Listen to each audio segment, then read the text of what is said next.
नमस्कार और स्वागत है इस विश्लेषण में। आइए सीधे मुद्दे पर आते हैं। आज हम जिस कहानी की चर्चा करने वाले हैं ना, वो एक ऐसी महागाथा है जहां आध्यात्मिक रहस्य और सैन्य साहस दोनों ने मिलकर पश्चिमी राजस्थान के विशाल साम्राज्यों की नींव रखी। सच में इतिहास के इस रोचक सफर में शक्ति और भक्ति का ये एक बिल्कुल अद्भुत संगम है। तो सबसे बड़ा सवाल ये उठता है, कैसे 14वीं शताब्दी की एक अकेली सन्यासिनी ने इतने बड़े राजपूत कुलों का पूरा भाग्य ही बदल कर रख दिया। जरा सोचिए, क्या एक साधारण त्याग भरा जीवन सच में इतने विशाल साम्राज्यों को आकार दे सकता है? आइए गहराई से समझते हैं। पहला भाग, योद्धा सन्यासिनी। देखिए, सबसे पहली और जरूरी बात यह है कि करणी माता को सिर्फ एक आम धार्मिक आकृति मत मानिए। वो दरअसल एक बेहद शक्तिशाली योद्धा और सन्यासिनी थी, जिन्हें सीधे तौर पर मां दुर्गा का अवतार माना जाता था।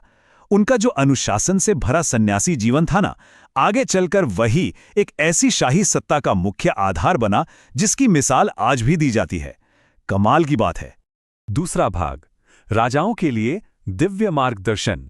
अब इस पर नजर डालिए। ये स्लाइड पश्चिमी राजस्थान के इतिहास के एक बहुत ही खूबसूरत विरोधाभास यानी ड्युअलिटी को दर्शाती है। एक तरफ देखें तो करणी माता का बिल्कुल शांत, कठोर आध्यात्मिक अनुशासन और उनके चमत्कार हैं, और ठीक इसके उलट दूसरी तरफ राठौर और चारण समुदायों की वो शानदार शाही ताकत और लगातार युद्ध से भरी कठोर सच्चाइयां हैं। पर सबसे हैरानंगेज बात यह है कि ये दोनों अलग होकर भी हमेशा एक साथ चले। यही तो इस कहानी की असली जान है। इन्हीं चमत्कारी हस्तक्षेपों और करणी माता के दिव्य मार्गदर्शन के जरिए ही इन विशाल साम्राज्यों की ठोस नींव रखी गई। उन्होंने बीकानेर और जोधपुर जैसे ताकतवर राज्यों को इस बंजर रेगिस्तान में खड़ा करने में एक बेहद अहम भूमिका निभाई। चारण और राठौर समुदायों को करणी माता की आध्यात्मिक शक्ति ने ही लगातार रास्ता दिखाया। सोचने वाली बात है, बिना इस दिव्य आशीर्वाद के इस तपती धूप और रेत के बीच इतने बड़े राज्यों की स्थापना शायद बिल्कुल नामुमकिन ही थी। तीसरा भाग, राव जोधा का शौर्य। अब हम उस दौर के माहौल में चलते हैं। एक पल के लिए उस सीन की कल्पना कीजिए।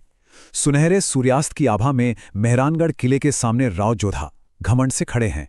शाही राजपूताना कवच पहने, खूबसूरत लाल और नीली पगड़ी, भारी परंपरागत आभूषण और हाथ में एक चमकती हुई तलवार।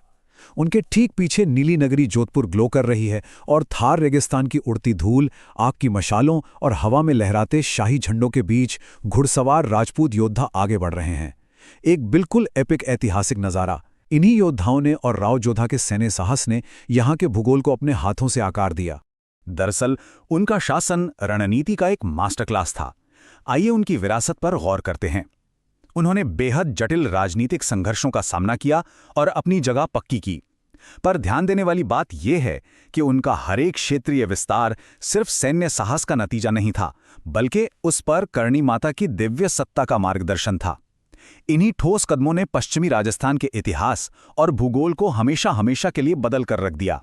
चौथा भाग, चूहों का मंदिर। लेकिन कहानी सिर्फ युद्ध के मैदान पर खत्म नहीं होती।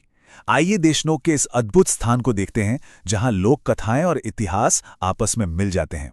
ये मंदिर अपनी चूहों की आबादी के लिए दुनिया भर में मशहूर है।